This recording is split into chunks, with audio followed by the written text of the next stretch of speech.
नमस्कार भावांनो, कुमार रणवीर राहुलभाई पाटील अडवली कल्याण यांचा हिंद केसरी भारत केसरी मथुर बद्दल मी अपडेट घेऊन आलेलो आहे की मथुर 23 जुलै नंतर 1 ऑगस्ट मौजे निमसोड मैदानात म्हणजे महाराष्ट्र केसरी मैदानात 1 ऑगस्टला आपल्याला मथुर 100% पळताना दिसेल। तर त्या मैदानासाठी मथुरचा पैरा देखील फिक्स झालेला आहे, तो मी या व्हिडिओ मार्फत 100% खात्रीशीरच सांगणार आहे।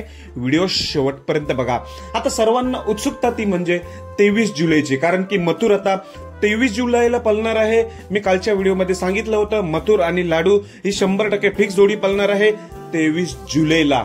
त्याच्यानंतर 7 दिवसाच्या गॅप नंतर मथुर आपल्याला 1 ऑगस्टला मौजे निमसोड म्हणजे महाराष्ट्र केसरी मैदानामध्ये पळताना दिसेल। हा एक पारंपरिक मैदान आहे महाराष्ट्र केसरीचं। या 1 ऑगस्टला पारंपरिक मैदानामध्ये बरेच टॉपचे नंदी दिसतील, त्यात आपला मथुर देखील पळणार आहे। पण मथुरचा एकदम टॉपचाच पैरा झालेला आहे, पहिल्यांदाच जोडी पळेल पण टॉप मध्ये पळेल असा हा पैरा आत्ताचा तुफान फॉर्म मध्ये असलेला हा जोड आहे। म्हणजे तो पैरा आहे तो म्हणजे कारुंडे एक्सप्रेस चिक्या आणि बिंजोडचा बादशाह मथुर। ही जोडी आपल्याला 100% पळताना दिसेल 1 ऑगस्टला।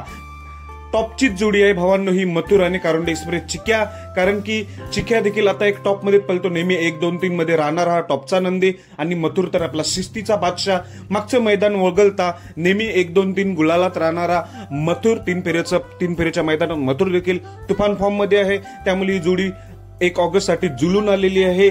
कारुंडे एक्सप्रेस चिक्या आणि मथुर नक्कीच गॅस लागेल। आता खरी उत्सुकता असेल ती म्हणजे 23 जुलैची मथुरला आणि लाडूला पाहण्यासाठी, त्याच्यानंतर उत्सुकता असेल ती 1 ऑगस्टची मथुरला आणि कारुंडे एक्सप्रेस चिक्याला बघण्यासाठी। ही जोडी पहिल्यांदा पळेल पण नक्कीच गॅस लागेल। एकीकडे शिस्तीचा बादशाह कडेनी जरी लागली तरी काही हरकत नाही, कारण मथुर आपला सरळच येतो आणि त्याच्या सोबतीला कारुंडे एक्सप्रेस चिक्या वेग लावणारा। ही जोडी 1 ऑगस्टला पळते। दोघांनाही शुभेच्छा। धन्यवाद भावांनो।